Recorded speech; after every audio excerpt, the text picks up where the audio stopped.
4-man mosh pit followed by a tomb. Oh no! Oh, a huge light bomb coming in on the Genji, and that's a 5-man light bomb. They're gonna follow up, and they're gonna get 1, 2, 3 kills. And it's gonna be everybody dying. Oh my God! When does this happen? Everybody's dead. G'day. Welcome to my second cast of the evening. Yet another live cast. This time we have, well, when I pull my stuff up, we do indeed have Bork Side of the Moon facing off against Fountain Snipers. Bork Side of the Moon, if they didn't have Greg in their division, would maybe one of my favorite names of this season, but Greg is a hard one to go up against in terms of naming. However, we do have Division C where Bork Side of the Moon faces against Fountain Snipers today, not quite Greg. So, on Bork Side of the Moon, we do see they chose map pick. Well, that's because Fountain Snipers won the coin toss. Well, more that Bork Side of the Moon lost coin toss, so to speak. And Bork Side of the Moon went map pick. So we see they banned out Cursed Hollow, answered by Fountain Snipers going Braxis Holdout. Then we see Tomb of the Spider Queen, then Battlefield of Eternity. Apparently Fountain Snipers really not wanting those 2-lane maps. And that led us to Volskaya Foundering being picked. And let me just say, caster ready. So they know I am ready to go. And I am casting in the wrong place. Typing in the wrong place. Wow. Caster ready. Right, and I think we're just waiting on one more. So hopefully we see they ready up soon enough. So both these teams, it's been a bit since we played them. I think both of them actually hold wins over us, I can't recall. Now, Thousand Snipers were very aggressive, also high Atomic Onion Tree. I hope you're doing well today, but it looks like everyone's ready. So hopefully, if the person who was made host realizes their host knows, we should get going soon. Also, hi Choss Bucket. Hope you're doing well. Okay, cool. We do have two people just directly against each other. Excellent. Oh no, both snipers. Never mind. I apparently just can't read. But we're getting into it. So let me just swap it on over to the draft screen.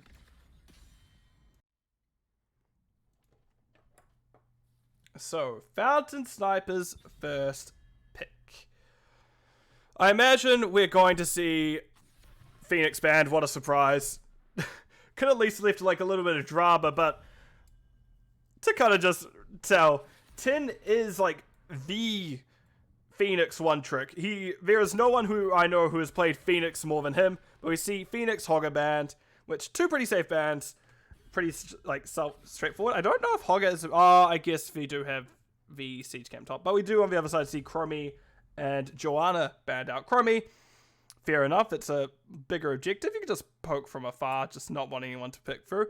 And Joanna does have that just general good tank vibe to her. She is quite difficult to deal with, even at the best of times. And at the worst, she can be a menace. But right, first pick. Blaze. Anduin, safe first pick. Light Bomb, good ult. Your get out of jail free button. Unfortunately, we won't see anything like Falling Sword, Light Bomb, which are always a fun combination to say the least. Right. First and second pick for Bork Side of the Moon.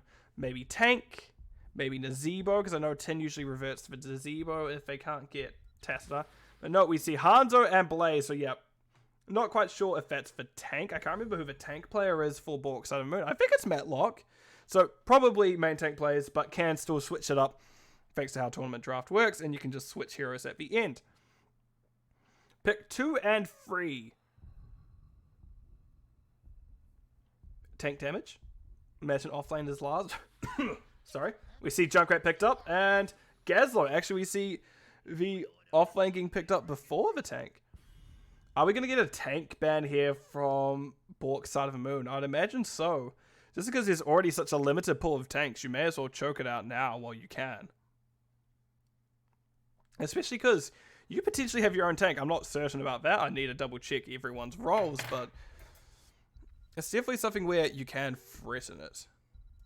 What the hell is that? Reflection. It's me arm. A Nubrak ban. Yep, so kind of expected for your Nubrak ban there, but hey, it's a smart play to say the least. It's definitely the one where you'd probably go, actually, yeah, you know what? Shoot. Do not want the bug. Bug out. But yes, it looks like Matlock is the normal tank. Which, yeah. And then we see Stukov banned out. still needing that healer. Stukov, a very strong healer on this map. One silence puddle in the middle of the objective can honestly, well, run amok. It can absolutely make anyone's lives much more difficult, to say the least. Blue team picking. Pick 3 and 4. Healer damage. Rhaegar? No, Brightwing and Diablo. Okay, so we are going to have a little bit of swapping around between Yatre and Matlock by the looks of it. Or I imagine so, but not necessarily. I can't remember what Yatre plays. Meanwhile, 4 and 5 for the side of Fountain Snipers. Tank and offlane. Oh, tank and damage or another offlane. ETC? May? What is it I can think of off the top of my head? Tychus. And Varian. Likely Taunt Varian at that. Which, yeah, Varian, Taunt, Anduin follow-up, and usually either Tychus or Junkrat should be able to get finished there. Or if not, Junkrat will at least have another trap. So, I imagine Nazebo. Tin has played a lot in Nazebo if he hasn't been able to play Phoenix. What the hell? So let's see where that goes. And no, Mephisto. One of Mephisto's better maps, and probably something that now they really need to look out for. But we can already see Yatre and Matlock have swapped. So definitely preferring that Diablo over the... Yep, so Diablo, tank, Blaze off lane. Which, yeah, that's a good combination to have. I don't know how well Blaze does into Gazlo. I think if Gazlo plays it smart, they should give the upper hand over Blaze. But I guess we have to see how that goes. As the countdown has started, I'm going to put us over to the game. See you all in about 30 seconds.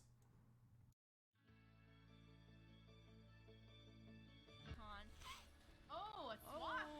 Oh no, but a swap followed by a light bomb. Here. 4-man mosh pit followed by a tomb. Oh no!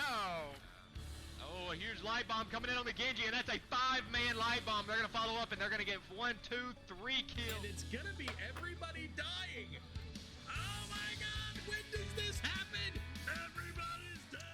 And now this time, of course, it's not fast enough. So, on the left-hand side of Bork's side of the moon, we have Yatre on the Blaze, Matlock on Diablo, Tin on Mephisto, Bacon on Brightwing, and Akari is on the Hanzo. And on the right-hand side, we do have Silver Jackal flossing on the Junkrat, Mosley on the... Is it Mosley or Mosley? I think it's Mosley on the Gazlo, Rusty on the Anduin, Lompico on the Tychus, and to round it all out, Arco on that Varian, which likely going to be Taunt, but I guess we have to wait and see. It could just be some weird smash Varian tank that's just delete instead opposed to hold still and delete. We see Grenade Tychus. To note for stacking, we do have Q build on the Mephisto, so that, I can't remember what it's called, Unyielding Power, and we do have Simple Geometry Hanzo. And baseline, as always, Diablo has Soulstone, but we do see that he went Devil's Due. Not quite a common one, but I do like the pickup, to say the least. And this is one of those maps where you'll just get a lot of double rotating between these two. Tin being run down, doesn't quite get found. However, a flip and pull from Matlock and Rusty onto Lompico respectively, meaning they get to live. What's happening down here? Mosley is losing against Yatre so far, but very much... You need to not stand of a wave if you want to beat the other offlaner for this matchup. Both offlaners want to clear wave as easy as possible. You can see that Yatre is actually positioning themselves to hit either both Mosley or their... Ooh, nice stun actually. Oh my god. Does drop the stun, actually Mosley gets to live. Meanwhile, we do see camp is started by Fountain Snipers. Bork side of Moon only just moving on to V1 now. But Yatre is actually winning out to get Mosley quite handily, and that's actually going to be quite a hard one for him, I imagine, if he's going to continue playing in the wave. Meanwhile, Soak, pretty even still. We can see that it is basically neck and neck. If I click this one. This one? Yeah. A little bit in favor of Fountain Snipers, as it was a bit harder for Varian to double soak during that little bit than the two members of Walk Side of the Moon soaking during that time. And that will mean now, if you have Fountain Snipers, you're already a little bit behind. You don't quite want to fall much further behind. Arco gets a nice slap onto Tin. does step up. If they had quick taunt, they may have had a kill there, but no, not quite. Unfortunate timing for Varian, but very fortunate if you are Tin. That may have been a very dead spooky ghost. But again, we're just getting very safe play. Nice little boop by the Junkrat. We can see, however, Lompico is going to go start doing the objective. And Silver Jackal, not objective, camp. Silver Jackal going to help. Meanwhile, Brightwing and Akari starting their side of the same. We're getting that hybrid build Hanzo, so they're not quite going to go for the Serrated arrows, but instead going explosive arrows, meaning they're going to wave clear a bit better at the expense of not quite camping as well. Meanwhile, we can see both teams holding camps, actually very disciplined. Should probably write that down for my own team. Like, guys, should hold the camp until like just as it's hitting the 3-minute mark. You see one team gets the camp, Lompico is going to step on it now, and we can see Blaze is already getting the point. What you probably want to see here from the side of Fountain Snipers is just play it a bit slow, wait to get 7s. Or you run up taunt Tin. Rusty is going to hit that root. No movement, no shade there. Tin gets actually the Shadow Mephisto after root ends. Doesn't quite get too much damage with it, but that will be them at least holding on for a little bit. And now we see Fountain Snipers stepping on, Junkrat clearing top. So a little bit of difference, however, one is missing from either side. Nice. Matlock is stuck in position, is taunted. Lompico wailing on him the whole time. However, that is them running up. They tried to dash. However, Yatre finds the stun. That oil will slow him down just a little bit too much, and that will be the first kill going over the side of Bork side of the moon. Tin trying their best to kill Arco. Arco having to back out. Got very low, didn't quite go down. Very fortunate for them. I want to see Spite actually from Mephisto, so Globes will help them out in the long run. We see they're getting into the objective as well. I would say Mephisto is known for their siege by any means. They are great for their team fight prowess. That like baseline, oh, what's it called? Lord of Hatred baseline, doing hero damage. Very good for... Oh, Rusty says Al. But yeah, baseline, very good. Team fight as he gets his abilities back for more damage he does. Gives cooldown reduction. Into sieging, however, not quite as well. It's definitely much harder for him to do anything with that. So it makes sense to have the worst siege hero on the team in the objective itself.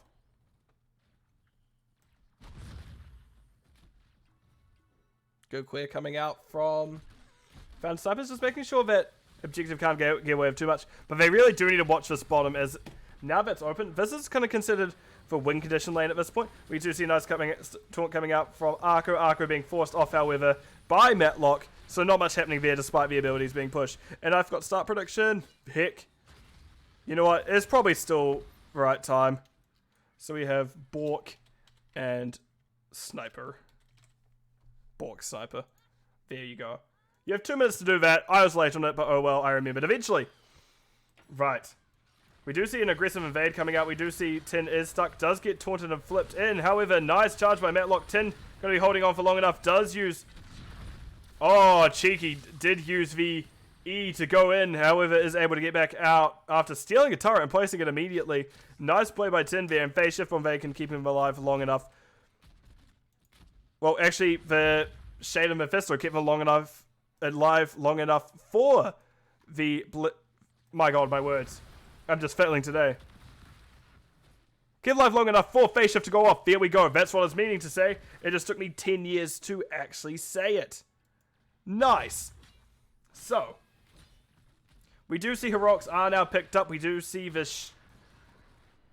not Durance. Yes. Durance of Hate picked up by Mephisto. Then Apocalypse Diablo, Dragon Arrow, Hanzo, so a lot of combo potential already. So it's Blink Heal, Brightwing, and the Bunker Drop Blaze. Safer picks. Meanwhile, we do see Taunt Varian picked at 4, sorry. Then we see also the lot of damage coming out. Nice combo. That is stun, root, stun. Then we see a Bunker coming out, but we do see that is Junkrat going down backline. Rusty getting the Light Bomb off. Meaning Diablo is going to have Soulstone reset. Tin trying to investigate Rusty. Rusty needs to actually stay at a safe distance. Because if Tin decides to do something like that and shades in, that could have been a very dead Rusty. Rusty, however, hitting the root onto Yatre. Does try to get the heal onto Varian, doesn't quite do so, so pulls Lompico out to safety instead. And that will be a 2-for-1 in favor of Fountain side in favor of Bork side of the moon. But yeah, I was always saying they had such heavy combo potential, and you can see they Dragon Arrowed into Durance of Hate into APOC, and that was collectively Fountain Snipers stuck in the same spot for quite a while. However, Mephisto didn't really get that as much damage out as I thought. They still got a lot of damage out, do not get me wrong, but I was surprised that no kill was actually found during that time. And meanwhile, we can see that the tens of Fountain Snipers were picked up, and that between Anduin Light Bomb and Gravo Bomb from Gazlo, they're actually able to stay alive and get their own kill themselves. Diablo Soulstone being reset is actually a big deal, because that is a large... That's what was a large lizard now being a small newt. A minute newt. We can see Taunt coming out, Lopico wailing into it, and that we can see Matlock is getting a lot of damage pumped into him. However, they will hold on. We do see actually that is Fountain Snipers having to back out. Okay, we do have Ember Rhythm on the Tychus. I maybe would have liked to see the bigger they are. Just because both Matlock and Routre relatively big heroes, and just getting that big burn onto them with that percent damage would do a lot, to say the least. But I guess this is Volskaya. You can stack off the vehicle. You can stack off it, so you may as well. Nice stun by Arco. We see Gravibomb coming out, hitting both Tin and Matlock. However, the Durance of Hate finding few of themselves. Longwigo having to back out. Rusty trying their best to keep him alive. Does get a nice root onto Matlock. Nice dodge of a stun by Arco, holding back, meaning that Yatre didn't quite find the Blaze charge that he originally wanted. So that is a lot of big tools used, but really no one going down. And in fact, that some of those tools were used so early. We already see Light Bombers back up, and Taunt back up as well.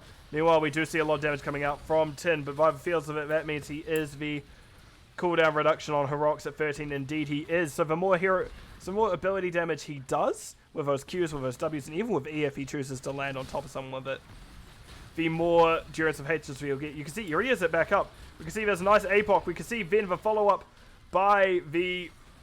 As I say, by the Durance of Hate. So Lompico's going to hold on, but not quite. Rusty couldn't quite keep him long enough with Light Bomb to get that shield. So we've been going down. Mosley then uses the Gravel Bomb, however, all for naught. Doesn't find anything else.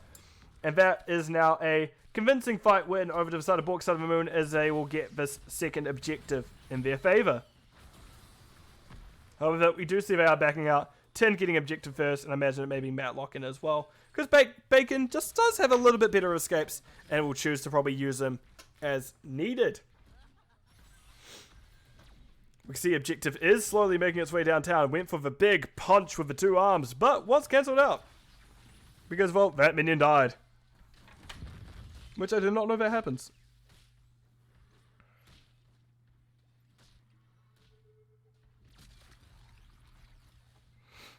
Right, we are now down bottom. We're trying to open this like bottom win condition, because if you can get this fort down, suddenly for this like last objective, you don't have a well.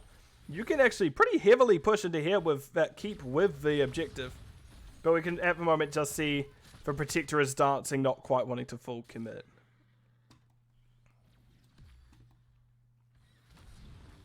And they're just leading them in circles. We're actually burning down the clock. There's only 15 seconds left on the Protector. And hopefully, as I say, hopefully 10 realizes how low that is. But yes, it is just coming up now. 5 seconds left. 4, 3, 2, 1. Done. And we can see that was a good defense by the side of Fountain Snipers. Well done, guys. Well done. Good defense.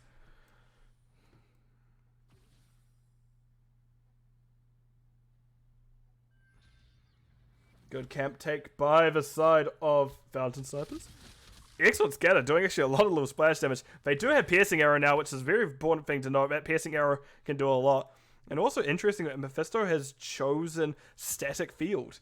Especially because, well, typically you see Q picked up. If you go Q at 1, you see that Lightning Nova explosion, whatever it's called. And now, but we can see Bork Side of the Moon definitely feels like they have run of the map and is going to take that middle siege support camp. These are siege camps. There's no bruiser camps. But yeah, fortification camp being picked up. 10 kind of forgot how his W worked by the looks of it. Kind of gives it up. Matlock. Tempting Fate. Holding mid in an interesting spot. But no, it looks like they're wanting Brightwing. However, if the side of Bork, side of Moon, were smart enough and we're calling it, they should very well know that you don't want to go through that. Oh, Brightwing was given a warning ping and they do indeed back out.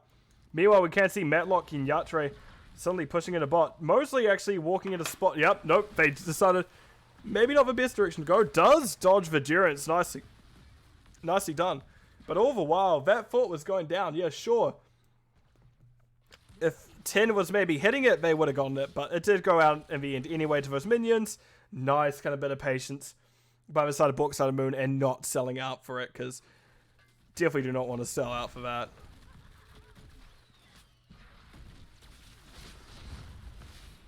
Abilities being traded. Both teams at 16, so even talent tier. Mostly getting tickled by the fire. Akari doing their best to scatter as well. We just see everyone is very hesitant to fully commit currently. I guess if you're the side of Bork, side of Moon, you want to wait for objective. You know you have a better objective fight so far. Just because your Dragon Arrow, APOC, Durance of Hate combo has done so well already, you may as well leave it to keep doing as well as it has.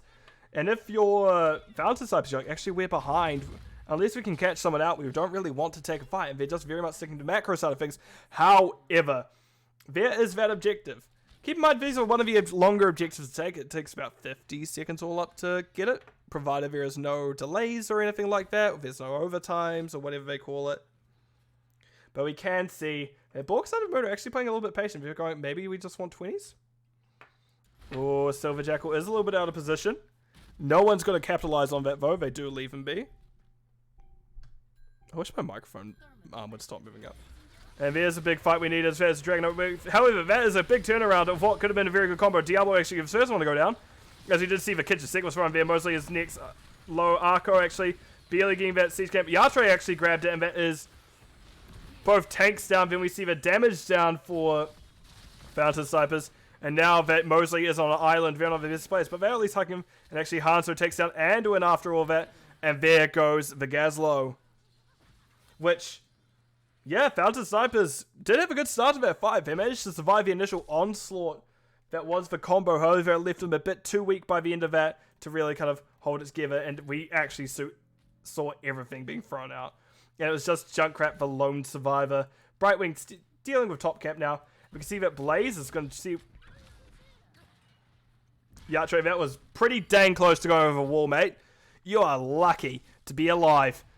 But yeah, we can see now they are just slowly pushing in. I do like this. They're slowly getting that poke on just because of how defensive they have to be with their waves, especially into a Junkrat. However, Fountain Cyphers are respawning now. I imagine Yatre does not want to be up here for long. Nice charge. Arco cannot quite find the taunt, which is unfortunate for them. Very fortunate if you're a Bork, side of the Moon. And now we see a little bit of frustration here, as objective is ticking over. 20s are online for the side of Bork, side of the Moon. And it looks like they're just going to get Diablo to jump in the driver's seat, kind of like a little tank himself. A tank jumping in a tank. Let him go. Oh, he's thinking. And he is in. It looks like Tin will be the one to join him. Maybe not. Right. We're going to have a pretty decent push here. 20s are online for Bork, side of the Moon. Fountain Snipers are still catching up. Because we can see that Durance of Hate upgrade, Unspeakable Horror, which a 5.5 second silence is insane. Bullseye Hanzo, Fury Protector Brightwing. We do see Tin as the one who gets dove on by, as I say, the Arco. However, we see Tin gets in the objective to dodge the Gravo Bomb, which is very smart play. Arco getting punched by the Protector, getting relatively low. Needs to prop protect. Rusty doing a lot to keep him alive. Using the kitchen sink. We see him using the Desperate Prayer as well. Going, please, Arco, live. Dear God, please let Arco live. Sincerely, Anduin. Oh, Rusty, I guess.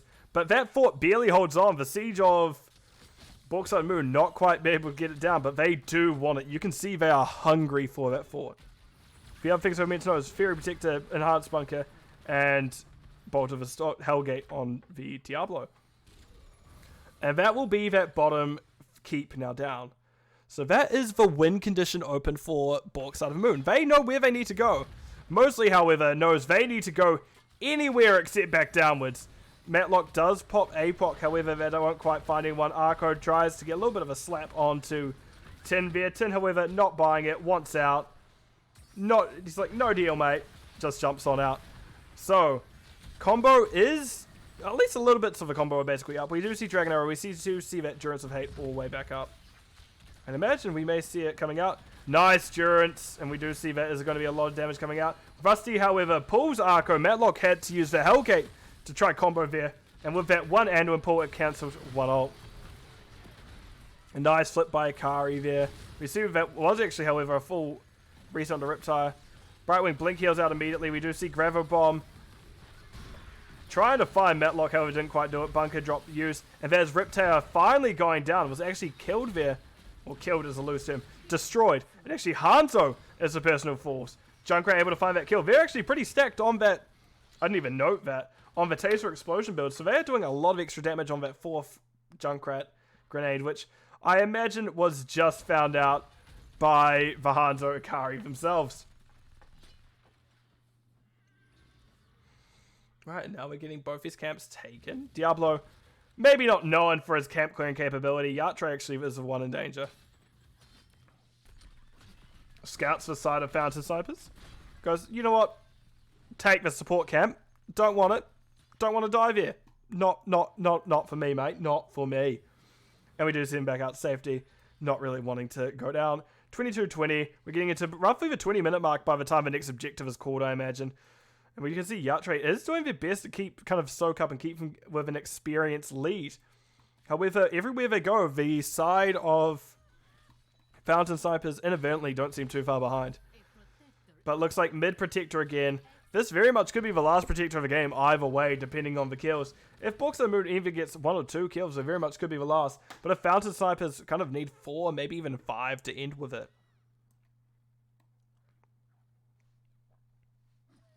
Yatre is stepping up a little bit more. Akari fighting not what they want to. However, Yatre now knows as Arco stepped up, didn't quite get anything off. And unfortunately for Arco, that may have been a little bit of a mistake. We see that's the APOC, there's the pull, there's the root. However, that's a lot of damage going out. Double pull was used, and that's Varian down. However, Riptide reset, Silverjackal going to go again. That is a nice Gravo Bomb finding Matlock and, well, Blaze. 10 doing what damage they can with Silverjackal and Lompico. And that is actually Silverjackal going down. Lompico is now the next one on target, but no. We see a turnaround as Matlock must have called, hey, Gazlo up here. We see Gazlo is trying to best escape. Nice, a nice double stun with that easy for, no, that's Hogger. I can't remember what the sound's called. Explodium charge? Yes, Explosium charge. As the Gazlo is holding on the best they can with those, that level 16 and 20 together. Do a lot. But we can see Hanzo actually found mid. While Yatre is actually taking a lot of damage with his fort. But it will go down. Well, now it will go down. And all the while, Mephisto has been standing on point, just letting it tick up. Sure, we're going to get another fight before the end of the game, as both Varian and Junkrat will be up more or less by the time the objective is found by Bork's side of the moon. But will they be able to defend against it? Mosley is looking like they want to step up. Drops a turret. Tin hits a nice root there. We do see that is going to be pull coming out from Rusty. Rusty is very on top of those today. Making sure that none of their team members go down making sure that team members don't go down too much against it. Because obviously it is still a very difficult thing to survive. Especially Mephisto Durance of Hate with this 5.5 second silence. Without that unstoppable, they're still silenced for a good 2.5 seconds afterwards, 3.5 seconds afterwards. It's insanely long. See charge come out to Varian. Varian looking to see what they can get. Dragon Arrow coming out. Barely missing Silverjackal, however, APOC will not miss Silverjackal. And honestly, you may need to get Mephisto out of a vehicle. But no, Mephisto is staying in for now. Riptide goes out, finds 2 targets, I believe. No, only 1 target, actually. Matlock getting in, swapping for Tin. Tin going in, does get the root out onto Varian. Varian taking a decent amount of damage. Nice peel by Junkrat, meaning Varian's not going to go down there. Arco needing it back out. Bunker used by Yatro. Oil coming out. There's the stun. And that is Varian barely holding on. Rusty once again saving the team.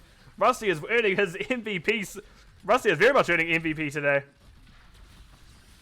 And this Protector, which may have very well been an end, has been once again excellently defended by by Fountain Snipers. We can see Tin is once again back out. They're hunting for the Durance. And Diablo, not quite near APOC, but still definitely a problem depending on how close they are to walls. And that is going to be all she wrote for the car. They're just taking the Protector into the car park. Gonna park it up and get out. Oh, Tiger's throws a grenade and it's like, hit you. Varian gets a Q on it for good measure. Tin actually doesn't find the R there for once, or actually for one in trouble. Nice Riptide cancelling Brightwing's phase shift and actually be Brightwing going down. So what was pretty decent spot for the side of Bork on the Moon is now really nullified. As Tin was forced out, Brightwing phase shift forced upon them. However, the Junkrat Riptire was the thing that cancelled it. It may have very well been the bomb toss from Gazlowe. It was just a bit too close to tell in the end, I suppose. Oh, I guess bomb tosser would have. I should have said cancel it. Tin backing out. We see Arco goes around call. Well, gets Tin. Light Bomb coming out from Rusty. Doesn't quite find anything this time. Tin, similar boat. Uses their heroic. Doesn't quite anything either. We see Tin getting actually a lot of splash damage here. Getting a decent chunk of their Durance Hate back. But again, Brightwing is down. There's really... Bork on the Moon, as aggressive as they want to play, can't for the moment.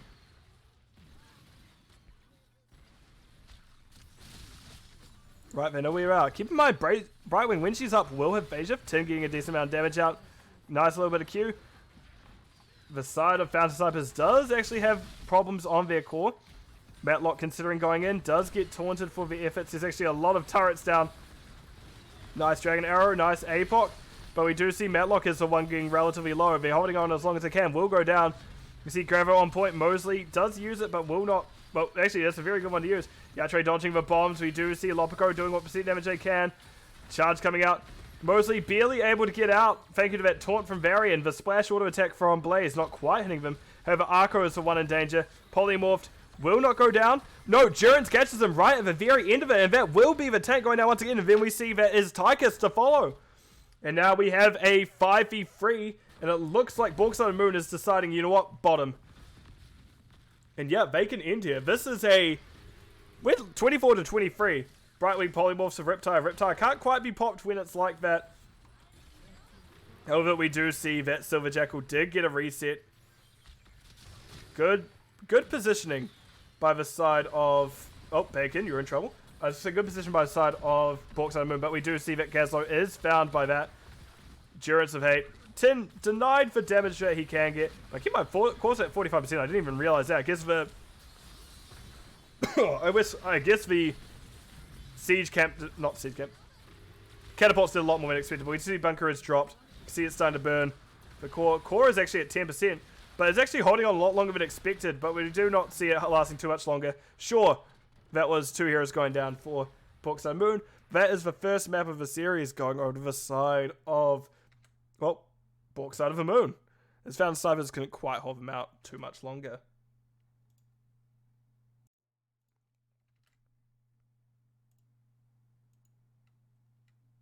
I'm more just doing this at this point, just like get myself in the habit of doing it.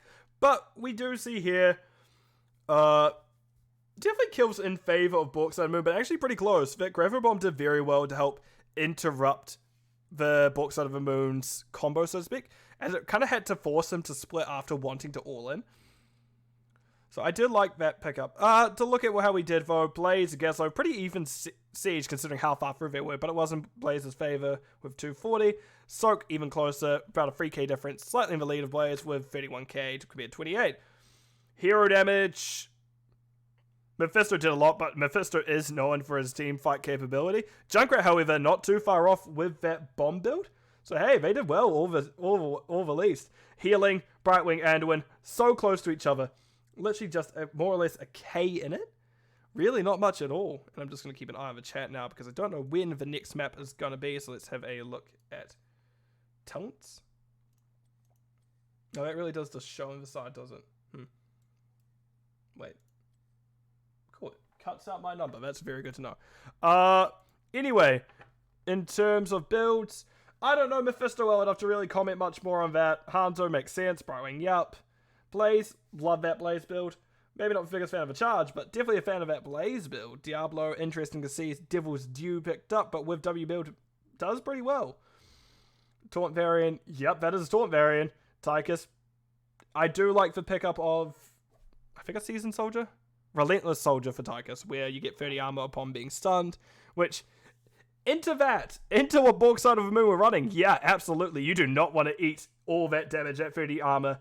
Did definitely come and help from what I recall seeing. Gaslow bomb build, fair enough. Anduin. Yeah. E-Pool, yep, makes sense. And Junkrat, yep. Junkrat was probably one who stood out the most. They weren't trap build like you usually see, but the Q build still did a lot. As you can see, it did get 1 or 2 surprise kills. Just when it was not quite expected, to say the least. And who is messaging?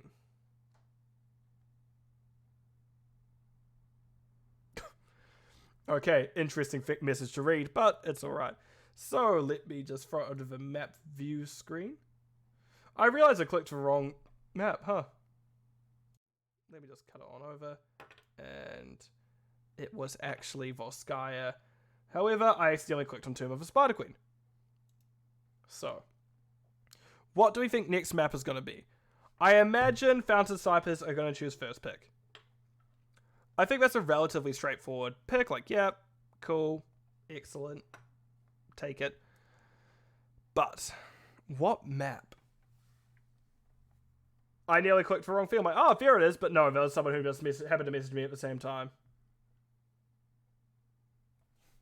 Oh, I should probably message VNN. I'll actually do my division moderator thing and just message people.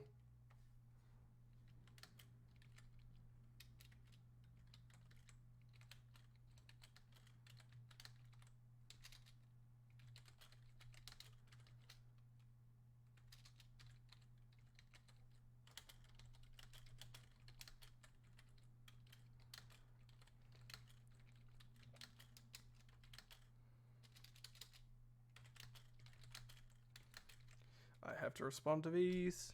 Some of me.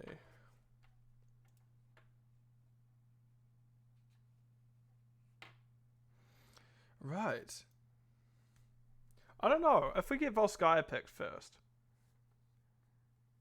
What? Ultrarak, maybe? Imagine Ultrarak would be another pretty good one for Bork Side of the Moon. I'm like, trying to remember the map list. Wait, why am I trying to remember? I could just literally click buttons. We can see it on the screen. You can literally see it on the screen. I'm just a dumbass. Garden of Terror would be an interesting one. Dragonshire. I do like Dragonshire. I do want to see Dragonshire. Towers of Doom. Maybe not. I feel like it would be Ultrarak or Infernal. I forgot Infernal Shrines. How did I forget Infernal Shrines exist? I do not want to be Infernal. Do anyone who's new here? I have a hate-hate relationship with... I love hate relationship with Infernal. I love playing it. I hate casting it. Because I've seen it so much at this point. But I guess it is a popular map for a reason. Which, fair enough. May as well play the popular map. Just because it is the popular map. It's a pretty well-balanced map. It's pretty fun. I can't see them readied up yet. I'm just having a look.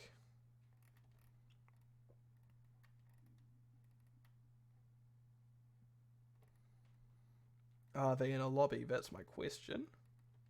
Who was just playing? Who are in these teams?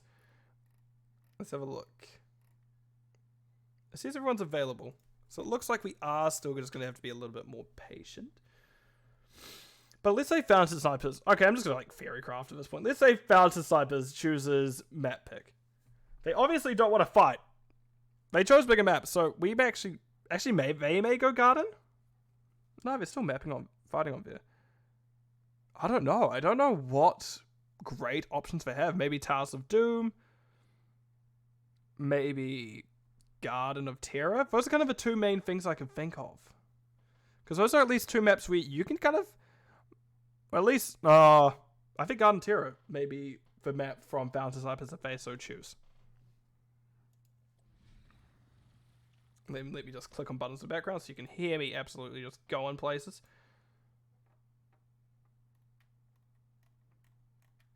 I'm very curious. When they're thinking about this, like when we're at this stage, because I haven't played much this season, and we more or less have a game plan before we get going. I very much go, what are they thinking? What are they, like, what 3D chess is going on over there? And in fact, we have Sky Temple picked up. Not for one that maybe I was thinking. Well, I did definitely figure, but not for what I voiced by any means. Because I'm like, it's not in the favor of Fountain Snipers. So imagine Bork ended up with map pick and Fountain Snipers chose first pick. Yes, indeed, that's how it works.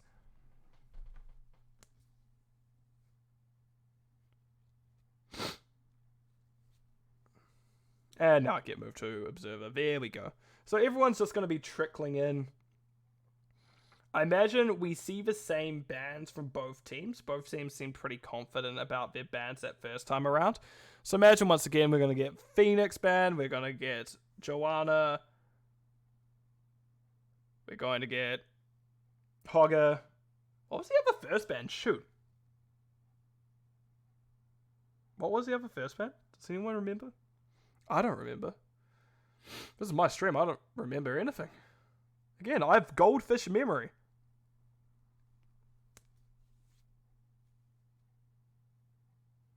Hat has not been moved yet. Excellent. I'm going to wait for that to happen, but I will say in a few moments that I am ready to go, but it looks like they are not quite yet. There we go. Caster ready. Right, so hopefully we don't have to wait too much longer to get into map number 2.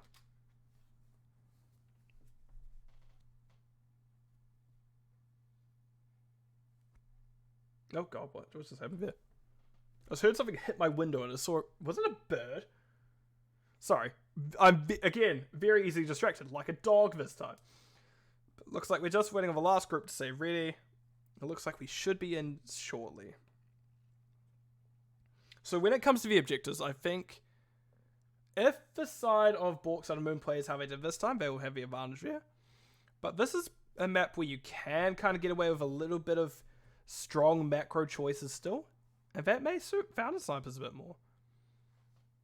Especially if you're running things like Junkrat again. Maybe Gazlo still. This may be... Oh, I'd like to see a... Wait, what's Dahaka band? I feel like it was another offlaner. Was it damage? Shoot. I don't know. I'd like to see Tingo Nazebo here. That's kind of also my another big 4. I'm surprised we didn't see it last map. Last map's one of the better ones for Naz, because Naz can just go, cool, AFKing mid-top, have fun everywhere else, I'm just gonna get minions, get stacks, etc, etc. But looks like... And this one you could do the same with mid-bot as well. Because you can just go to your mid-bot, if you've got safe rotation, and keep vision on the enemy, or at least have a general idea of where they will be. Then you can do it pretty safely, especially that early mid game. You can get a lot of stacks pretty quickly doing that.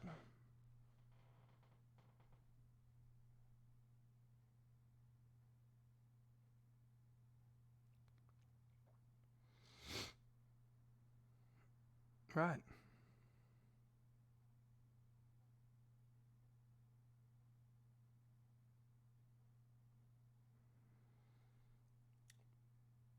Sorry, I just had a little bit of water there.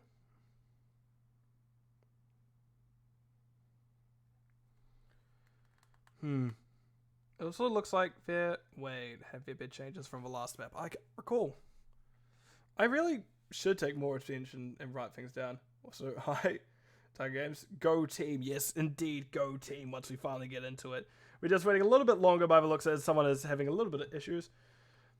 But it should be a good map. The first map was definitely... It actually looked to be in the favor of Bork Sun of the Moon for a while, but definitely started coming back? That's horrible English by me. Coming back in favor of Fountain Snipers, but couldn't quite close it out. So, it looks like we're starting it up now. Finally, everyone's ready. So, let me finally get my arm out of a sling so I can use it once again. And let's get this show on the road, shall we? When the game accepts that we are actually starting, because the game doesn't like... There we go. Sky Temple, here we go. And as we can see, red team has the first ban. Which, yeah, this will be Once again, I imagine we're going to see Phoenix. Or if they just say let him have Phoenix and we see what happens, which I doubt is going to be the case. Sorry, just touched my mic on accident. That's a big mistake by me. Which now that I'm looking at it is bent, and I hate that I've realized this. Oh, there we go. Less bent. Excellent. Right. They're thinking about it. They're thinking about what they're going to ban. Hogger. Okay, we did see it banned last time, so imagine we're going to see, just for bans reversed in order, we'll probably see Phoenix the other way around. What would be really funny if Bork Side of the Moon banned out Phoenix instead? I would. Oh, yep, Chromie was the other band. That's what I forgot. They did not want to deal with Chromie. Next ban from Fountain Snipers. There's Phoenix, yep. Tin never gets to have fun. Ban out Phoenix every time. Sorry, Tin. On your bike, off you go, off you trot, etc., etc. And Brightwing banned out this time. Brightwing was in last time, so interesting change up. Wait, was it Stukov banned then?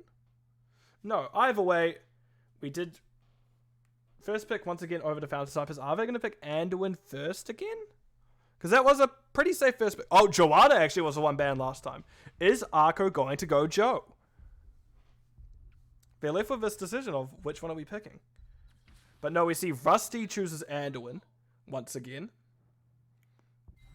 So are we going to see the Joanna pick up by the side of Bork Side of the Moon? Or are we going to see something else? Because if they leave it open, Arco... I think Arco's saying... Yeah, I think Arco may still pick it up. But I don't know if Matlock plays those defensive tanks. I guess we'll wait and see. Because Joanna... Even I can play her. And I'm a garbage tank player. Like, actually, it is my worst for... Oh, statistically, I think... Yep. Joanna plays. Safe first two picks. Doesn't show much. You can still go either way with that damage or the healing. More supporters for snipers. Welcome Rhiannon X to the stream. Also, well, as I think I said, welcome Tiger Games before. Alright. Second and third pick for the side of Fountain Snipers. Leoric picked up and Lunara. I like Leoric into Blaze. The draining of the the drain that he can provide with that W does a lot. You can live through a lot with Leoric. 10, 9. Third ban. They still need tank, so imagine we're going to see... That's good to know. Good to know Arco goes with what takes him. And Junkrat banned up this time, which, yeah, Silver Jackal did very well on Junkrat last time, so may as well. So Arco not going to be quite as tank choked this time. He gets... Because last time it was both Joanna and... I could see the character... I eventually got it for Fakey Rhiannon. Matlock does enjoy Joe. Okay, yep. This is what I get. I haven't really played many games this season, despite me being a team captain for Greg, but I haven't really been around for it. And we do see Stukov's banned out next. And yep, sorry, what I was going to say was Joanna and Anubrak were banned out last time. So Nubrak is an option here. Yeah, I do eventually try. I like to try and get people's names right, which is why sometimes casting is a nightmare. I think one of the examples is C10 Ver HD1, which I'm like, oh gosh, I don't know how that's actually said. It is said how it's spelt, which is good. But we see Sylvanas, Bacon on Sylvanas, and Silver Spy on Rhaegar. I like Rhaegar. Rhaegar is a fun one. I just like Rhaegar as a healer. I love going Lightning Shield build, which I don't know if that says a lot about what I like, but man, Lightning Shield build is fun. Oh, I guess Diablo is up, but it's not great in Sky Temple. May, maybe? I don't know, we may still see a heavy engaged tank. Nope, May, as I said, May. And Kalefish actually rounding out the composition. Oh, I like a good bit of Kalefish in the evening. And 10, what are we going to get? He did go Mephisto last time. I want to see Nazebo. I don't know if he will. Because this is a map that will typically finish before level 20s are through. But I may still see a mage. Li Ming would be a fun one. But no, we do see Mephisto once again. Rhaegar is a great dog. Best dog in the game. I don't care about Grey Man. Get him out of here. Rhaegar, best dog by all means. Anyway, that was the draft. Both teams actually do it well to zone control.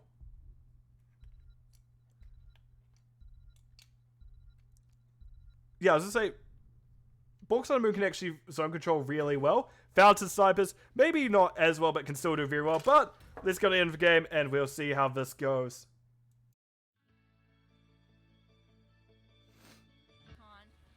Oh, a swap.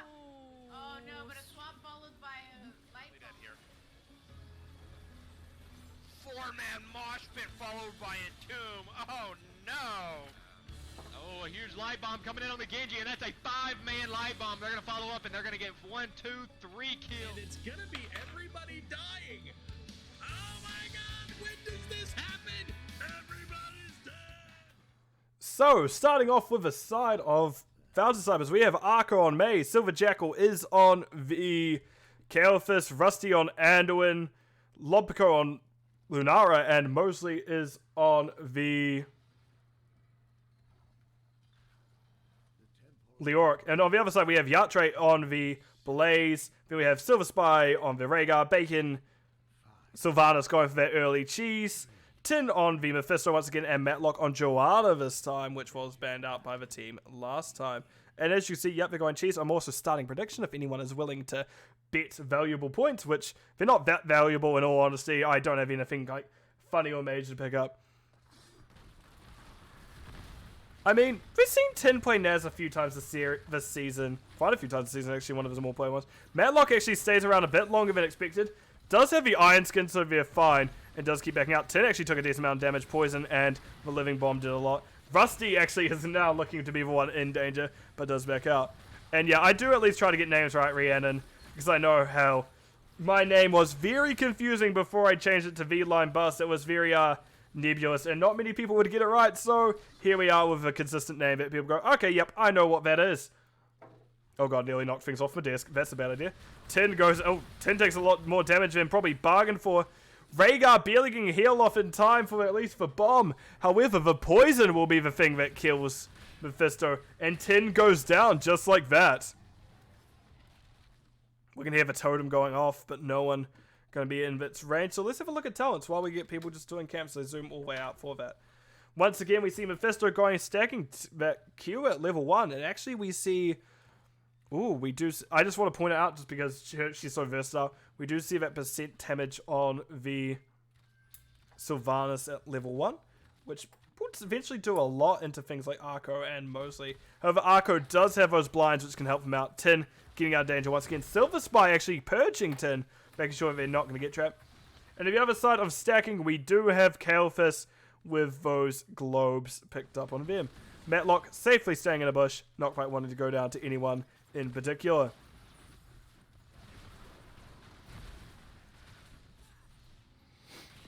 Nice little grab by Matlock, not wanting to stay in on it, however decides, actually, you know what guys, I pulled it, but I'm going to release that fish. You know what, not for me, that's actually a shark, it's not just a fish, not a me problem. Which, fair enough, that's not a fish I want either. Especially if you don't have a crew to help you haul it on up. Is that just Jaws? I can't remember. It's been a while since I've seen Jaws. It's been a very long time since I've seen Jaws.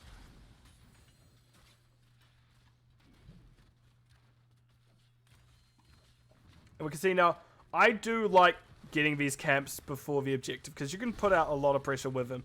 Especially if you have something such as a Sylvanas, just to turn off those towers. And we can see that that is already the top towers taken down. And that is... Camp only just got... Excellent bomb spread by the side of Bork on the Moon. Kalephis already kind of showing their worth, doing a lot.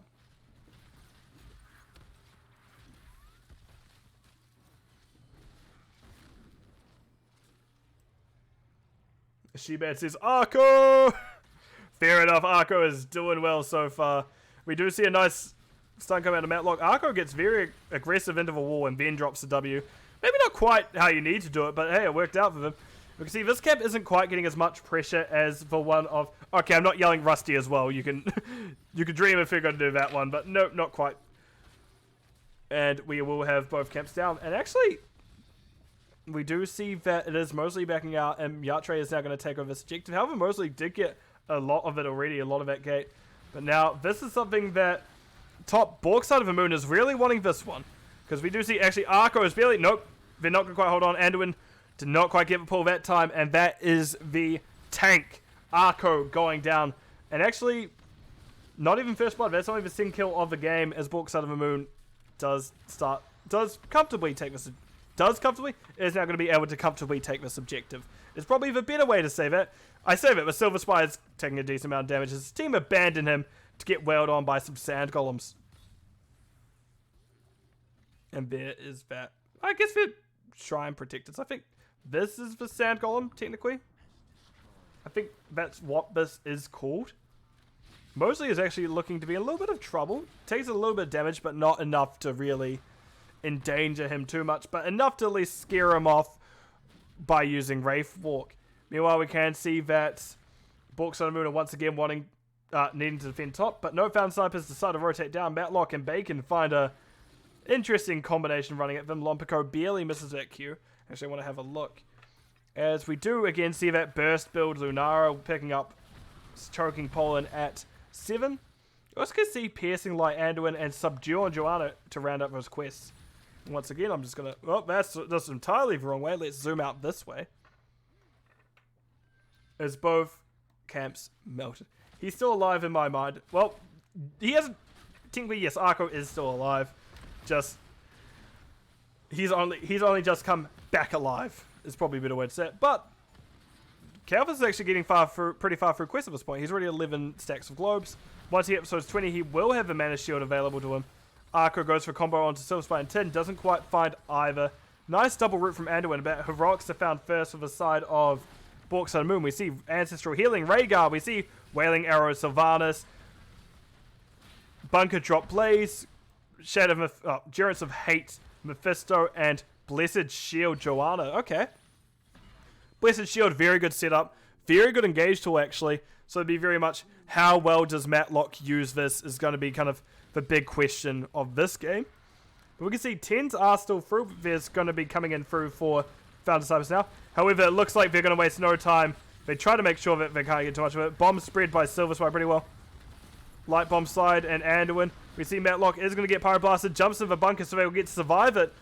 And that is actually Lunara going down to Mephisto as Durance of Hate was used quite late in that fight. Silver Spy is going to be slowed. Doesn't quite spread the bomb. Well, actually, I think the bomb was already spread to them. And yeah, as I said, Pyroblast is picked up by Chaos, but Bunker Drop really nullifies that. And yeah, sure, while Bunker Drop wasn't intended to be used to cancel out the Pyroblast, fortunately for Joanna, it was close enough for them to jump on in and dodge the damage of it. 10 is in now danger. Does use Shade to dodge the Chaos's Flame Strike.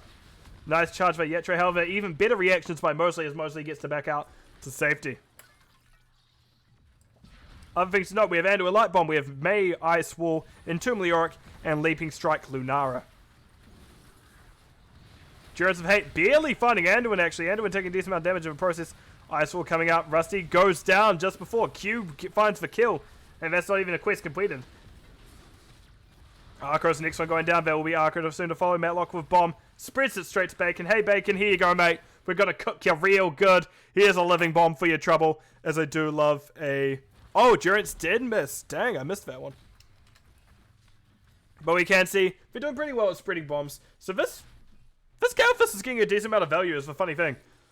As we can see, they're ahead on they're lead on hero damage, slightly in front of Lunara. When Lunara, you typically see that Lunara, you typically see them leading hero damage just because of how much they can just do. See, I went to this expecting if we see Bunker, we go Phoenix. If we see oh, sorry about that. If we see Combustion, then maybe we saw the place. Then we see the Pyroblast, but it can still catch people out. If Bunker's dropped and Calfist still has the Pyroblast up, because well, Pyroblast has a longer cooldown than Bunker, it can still work out. They can still get a decent kill onto it. But we can now see that camps are being forced out by both teams. Just Bork Side Moon will be a little bit later on it because Fountain Snipers did start theirs while they were doing objective. Well, sorry. while Bork, Side of Moon, we're doing objective. Siege camp is going to be... both siege camps found, both bruisers are found. We do see mostly he does have a easier time clearing it, as he is just going to have accusatories. I'm going to be honest, one of those guesses were correct. You're doing the better than the people who guess England. But no, it is indeed New Zealand. I am not an American. I'm not even in America. I'm not in North America. I'm in New Zealand casting this. So, it's a bit easier to cast than ping? Well, cast than play because of ping. Ping isn't so much an issue when I can talk. Ping is definitely an issue when I have to play. But we can see now that Mosley is going to be stuck between a rock and a hard place. Does now use the Ray Fork. Actually leads not quite where we're expecting. Nice and Tomb. However, that is a little bit of a panic by the end. If they're able to get it so they can escape and use it, it may have been close.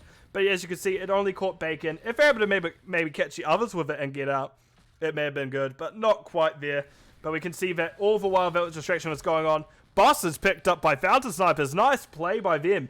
That is probably something very necessary, and we can see now that it will be objectives up and Boss pushing in the meantime. 10 uses Durance a little bit early. Mosley actually comes up just after Durance is used. And we can see now that Bork, Son of the Moon decides to back out to safety. Yep, defensive Boss coming out. Fair enough. They got a few shots from mid, so there's no need to stay at it. You already got a little bit of advantage you needed there. And Matlock is going to be starting the objective with the rest of his team close enough to help out if needed. In saying that, it is now needed. Boss low enough, you can leave that be. Iron Skin. Yep, Iron Skin popped by Matlock, taking a decent amount of damage. Bomb popped early. Pyro Boss coming up. There's the Ancestral. Essentially nullifying it, and Matlock did also have a tap up. So we'll be back at full before too long. It is hard to come back on Sky, yes. But if you have single objective phases and you can find a cheeky boss play every now and again, you can come back. Because even looking at the forts and structures now, the structures key, I should say, in general, it's actually that Fountain Snipers aren't all that far behind. They definitely could be further. They definitely could be a bit more of a snowball, yes, but it's always got. Oh, and saying that, that's May going down. We see Lunara then to follow. Mosley is actually going to be relatively low as well. They're going to go follow. And now, what was going to be a full. Alright. I believe they went last time, but I'll check in a few moments. And we see Rusty and Silverjack being taken out. Indeed, they did go Hysteria at level 13. Rusty actually trying their best to get up. And no, they'll actually go down. I think they turn around for 7. They did turn around for a root. I think they got a stack from it. But in the end, that was their demise. But yes, 10 is that full cooldown reduction. They went level 4 and they level 13. That makes it so they can cooldown a lot. Cooldown reduce a lot. They are going to tear open this bottom. But the cooldowns, the death timers are still short enough on the side of Fountain Snipers where they're able to hold on.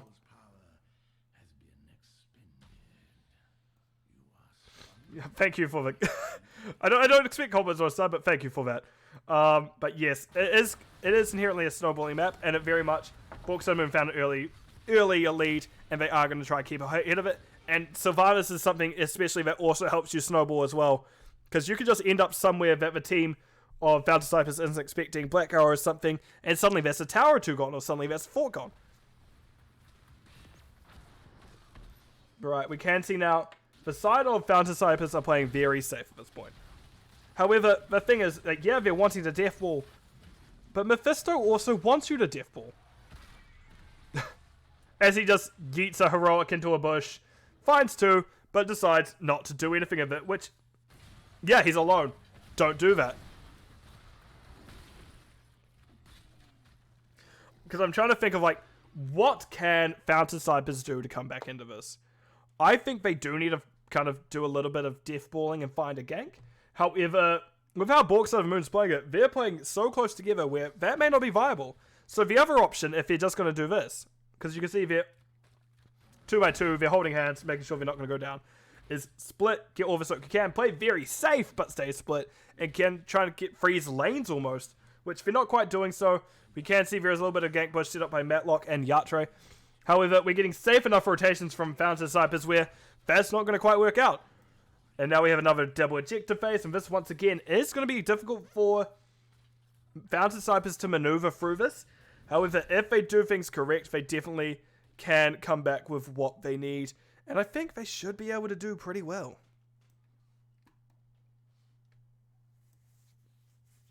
But it looks like we are going to get a full-on brawl up top, and I'm going to close this. Oh, Icewall not quite finding Yatre. Maybe if it was a bit more aggressive, they... Whoops. They would have been able to stop the charge with the wall itself. But no, that is a Blaze getting out. And now we see Found Snipers try their best to even things up. That's the second fort they've found. But no, it looks like they're just wanting to fight here. Matlock is found by that. We do see the Durotate coming out. We do see Entomb and such. There's a Wailing Arrow, and actually there's Matlock going relatively low. Mosley have a backline on Bacon. Lompico, however, a little bit low. Arco as well. Lompico doing their best to survive. Matlock chasing them down. And we can actually see Leroy's first one to go down. That just experience advantage doing a little bit too much to see if they can overcome it. You know, Kael'thas doing best they can. Arco's next to fall. Silver Jackal being chased down by the side. We do see that is Might of a Banshee used by Sylvanas. Silver Jackal running all the way to the base of Fountain Cyber of Bork, Sun and Moon, and will eventually go down. Meanwhile, we can see that Akata is on core. Won't quite survive, but it will at least take out a few things on its way. But double objective now on the side of Bork's side of the Moon. And now that's unfortunately maybe all she wrote here, because double objective pushing in. Oh, it won't be all she wrote by any means, but we'll still at least get maybe 8% off core? 12? Oh, 12% off core. I'm going 12%. No, didn't even get shield. I'm dumb. Never mind. But boss is being picked up by Bork, side of the Moon, so Fountain Snipers definitely have a tall order ahead of him to defend here. So looking at the Storm talents of Bork, so move real quick. We have Farseer Blessing picked up by Rhaegar. Bot of a Storm on the Sylvanas. Mimic Mephisto this time. Bunker drop up. Enhanced Bunker by Blaze, and I think it's Radiating Faith. Yep, Radiating Faith on Joanna. Nice Durance coming out. Mosley, however, did have that unstop off and is able to back out. Thank you to that Wraithwalk, making him so hard to kill. But now we have a boss and some Siege Giants pushing in. Now is not the time to split Yatra. Stay in there, mate. We do see that Entomb is up. Everything's up for both teams, essentially. We see a nice charge, actually, however, Mosley actually gets the Wraithwalk off in time. There's 4% build Wraithwalk, but we do see now that is 2 kills over the side of Fountain Snipers. Arco is going to be soon to follow. Mosley and Lompico is also forced out. Charge misses Mosley. Nice Q onto them. GG called by Silver Jackal as core is quickly falling. Out she says Rusty, and that is all she wrote. The side of Bulk, Sun and Moon taking it 2-0 with that final map being starting off pretty well for both teams, but just snowballing in support Sun and Moon's favour.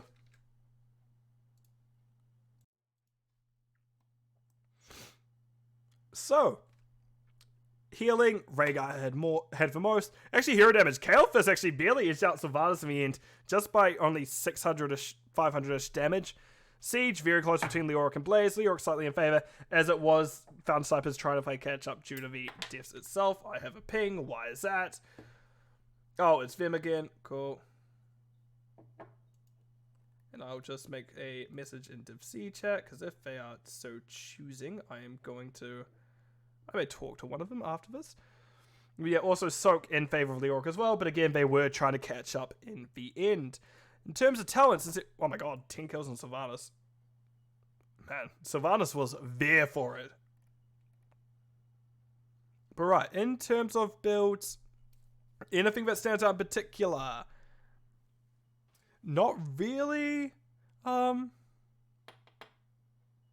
That's May build I go. That's a more Lunara build. Leoric may be the most interesting one. Spectral Leech and Royal Focus. Definitely a weird combination, especially because Royal Focus you typically see the E picked up at 13 as well. Typically, Leoric is the one where you see 13s picked up for both the same. So EE, Auto, or WW. So it's very interesting to see Auto Attack, then E itself. But hey, they were trying to work something. They realized they need a little bit more damage. They tried pumping it out, but just couldn't quite make it. Kael'thas bombs. Yup. Let me ping at Bork. Interview question mark? And see if this grabs anyone's attention. as I'm going to swap it on over to the map view screen. And I'll just keep an eye on the lobby in case I hear anyone come in. We have everything unmuted. This. Unless I'm dumb and somehow I've forgotten that there's 2 whole maps. Let's see. Right. If no one turns up in the next minute or so, I am just going to call it. Nope, we see someone is being sent. They're just taking their time. I'm going to aggressively like, come on, mate. TikTok on the clock. And we have Matlock joining us. How are you feeling, Matlock? Pretty good. That was a fun series. Hats off to Fountain Snipers. It was really rough. That first game we didn't quite know how it was going to go out, but we definitely rolled, and then we came together as a team, and I felt really good after that second game. Yeah, because that first game definitely, you guys seem to have a pretty good kind of start. You got the first 2, 3. I think you may have gone all the objectives now I think about it, but they had a very good defense and actually started coming back into that late game, getting a few kills. Kind of what was running through your head as it was starting to shift in their favor a little bit? Don't int. that was pretty much it. Just play our game. We know what our goals are. Let's do our best to achieve those and not try to shift too much from what's been working for us thus far. And I'm assuming that goal really was Dragon Arrow, APOC, Durance. Yeah. So Dragon Arrow APOC is something that we've kind of always run. And Durance just fits very nicely in there as well. Who knew? So yeah, it worked out pretty well for us. Who would have thought if targets were standing still, they're probably gonna still be standing still. Yeah. It's amazing how that works, isn't it? Yeah. And then, was there any subs between you guys? For some reason, I think there was one person subbed out, but I don't know. Yes, so Tiger subbed out, and Bacon subbed in. No, Oh. I'm sorry. Tiger subbed out and Silver Spy subbed in. This makes sense. Like, I don't recall seeing Silver that first map, but second map definitely looked a lot more comfortable for you guys. You do seem to prefer those big team fight objective team fights map from what I'm seeing. Yeah, one of the things that we're good at as a team is team fighting. I'm going to be kind of frank about that. That's not a big surprise to anybody who's played with us in Division C and most or of even just watched this series alone. Yeah. So, it's something that we do well, and we're going to exploit what we do well when we have the opportunity to. And I guess my big question is, we're coming up to playoffs. Kind of, we are sitting currently. Who are you kind of wanting to go up against in this playoffs section, or is there anyone who you're really not wanting to face coming up? Oh, I mean the entire board is very skilled. They're teams that we've played against. They're teams that we're familiar with. They're teams that are familiar with us. So there's always a little bit of we want to get back at the teams that have dominated us. So I'd love to see Roll 1 or CCS and just go in there and see how we match up the second time. Yeah, it would be very interesting to see. I know I'm definitely keeping my eyes out, kind of counting points, kind of trying to figure out who we're going to be facing in the coming weeks. Right. Yeah, is there anything you want to say kind of in general about how the series went, or any kind of thanks and such to anyone? Well, thank you to everybody on Fountain Snipers. I'm sorry, there's apparently a fire or something. Yeah, I heard that. Outside my window. Yeah. My team, everybody, we did a great job. Thank you very much yourself for casting. I do appreciate that, and NGS as a whole for putting together a great tournament. Right, and good luck to your last kind of game after this, and good luck with your playoff runs, but not too much good luck if you have to run into us. Thank you very much, and likewise, do you guys have any games left? We still have to face Clouded Minds. Okay, all right, well, good luck to you, and I hope that we see you sometime in the playoffs. Yeah, we'll see how that goes. Have a good one. Wonderful. Well, I accidentally cut off Matlock a little bit early, and now I feel bad. So, thank you everyone who decided to join me today. It's been a fun 2 series. This one, a little bit one-sided by the end, but still definitely a fun one to watch. So to everyone, I wish you a good morning, good evening, or good afternoon, depending where you are in the world, because time zones are weird. And I will see you in the Nexus. Well, maybe. But good night for now, at least anyway.